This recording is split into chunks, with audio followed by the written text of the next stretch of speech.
ଆସ ଆସ ନାଇଁ ସାମ୍ବାଦିକ ମାନେ ଯୋଉ ଆନ୍ଦୋଳନ ବସି ପଡିଲେ ପରିସ୍ରା ପରିସ୍ରା ହେଇଗଲା ସ୍ପିକରଙ୍କର। ସ୍ପିକର କହିଲେ ଆଉ ଆସ ଆସ ଆସ ଏଗୁଡା ଅତି ଅନ୍ୟାୟ, ଘୋର ଅନ୍ୟାୟ।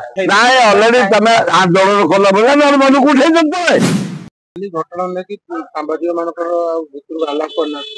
ନାଇଁ ସାମ୍ବାଦିକ ମାନେ ଯୋଉ ଆନ୍ଦୋଳନ ବସି ପଡିଲେ ପରିସ୍ରା ପରିସ୍ରା ହେଇଗଲା ସ୍ପିକରଙ୍କର। ସ୍ପିକର କହିଲେ ଆଉ ଆସ ଆସ ଆସ ଏଗୁଡା ଅତି ଅନ୍ୟାୟ, ଘୋର ଅନ୍ୟାୟ। ସେମାନେ ପିଟାପିଟି ହେବେ, ପିଟାପିଟି ହେବେ, ସାମ୍ବାଦିକ ମାନଙ୍କୁ ସ୍ୱୀକାର କରିବ। ଦିନ ରାତି ଖରା ତରା ବର୍ଷା ଶୀତ ବୁଲିକିରି ସେ ତଥ୍ୟ ସଂଗ୍ରହ କରି ଲୋକଲୋଚନକୁ ଆଣୁଛନ୍ତି।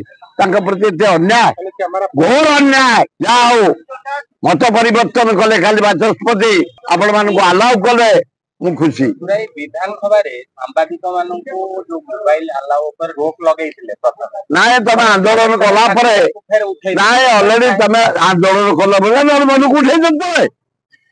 ତମେ ଯାଇ ଆନ୍ଦୋଳନ କଲ, ତାପରେ ସେ ଡାକିକି ଆଲୋଚନା କରି ଉଠେଇଛନ୍ତି।